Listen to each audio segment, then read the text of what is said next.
Quand vous prenez la parole dans un média, face à un interlocuteur, vous le savez, vous êtes face à quelqu'un qui a une certaine énergie, une certaine intention.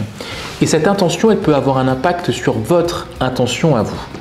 On va faire un petit détour avec la psychologie et je vais vous parler de ce qu'on appelle l'analyse transactionnelle. L'analyse transactionnelle, qu'est-ce que c'est? C'est un modèle de description des personnes qui explique que nous sommes soit des parents, des adultes ou des enfants. Si je suis un parent dans ma façon de parler, je vais être très normatif. Je vais vous dire, il faut que vous fassiez ça, d'accord? J'attends ça de vous. Donc je définis la norme. Ou nourricier, et je vais dire, ça c'est bien, ça c'est pas bien. Donc vous voyez, je vais vous donner les mauvais et les bons points. Si je suis adulte dans ma façon de parler, je vais être très neutre. Je donne de l'information, je recherche de l'information, je pose des questions et je réponds. Neutre. Et le dernier mode, c'est celui de l'enfant. Enfant libre, enfant adapté soumis, enfant adapté rebelle. Quand je suis adapté rebelle, je vais tout remettre en question. Non, je ne suis pas d'accord. Non, c'est pas bien. Quand je suis adapté soumis, j'accepte tout. Je baisse la tête, je suis sympa, je souris. Parce qu'on m'a appris à faire ça. Adapté libre, j'ai quelque chose d'assez coquin, alors sans connotation sexuelle. J'ai quelque chose d'assez léger, j'ai quelque chose d'assez libre. Et je vous parle de ça parce que ces états du moi que vous avez, consciemment ou pas, vont influencer les états du moi de votre interlocuteur.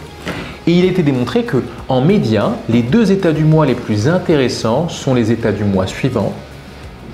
Vous devinez peut-être, l'état adulte et l'état enfant libre. En tant qu'adulte, lorsque vous êtes dans la recherche d'informations et lorsque vous êtes dans la recherche d'informations de la part de votre interlocuteur, eh bien vous allez pouvoir être neutre, vous allez pouvoir paraître expert, vous allez pouvoir paraître insensible ou en tout cas crédible, autoritaire, dans le sens où vous exprimez de l'autorité.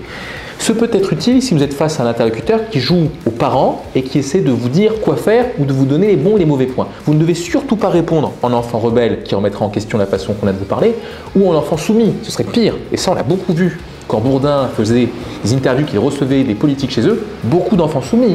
Oui, bien sûr. Et puis on se met à dire des choses que l'on regrette. Donc, adulte, je donne de l'information, j'en recherche. Et l'autre mode qui va vous permettre de faire preuve de fluidité, qui va vous permettre de faire preuve d'un état d'esprit assez libre, c'est l'enfant libre. L'enfant libre qui joue avec les mots, qui sourit, qui a quelque chose d'assez séduisant. C'est ce mode-là qu'on apprécie écouter. Donc quand vous êtes à l'aise, vous allez jouer ce mode-là, ça va influencer aussi le mode de votre interlocuteur qui va aller dans votre sens, qui va jouer le jeu de votre danse, parce qu'il va apprécier votre façon d'être. Quand on est séduisant, quand on est joueur, c'est qu'on est en mode enfant adapté, libre. Soyez cet enfant adapté libre quand vous êtes à l'aise. Soyez cet adulte lorsque vous avez besoin d'exprimer de l'autorité et de la crédibilité. Cela va vous aider, mais aussi influencer le mode de votre interlocuteur. Et vous verrez que vous vous sentirez plus à l'aise et plus impactant quand vous serez face à une caméra comme je suis en ce moment. Allez, je compte sur vous, pensez-y, les états du moi. C'est à vous maintenant de tenter d'incarner ces états. À demain.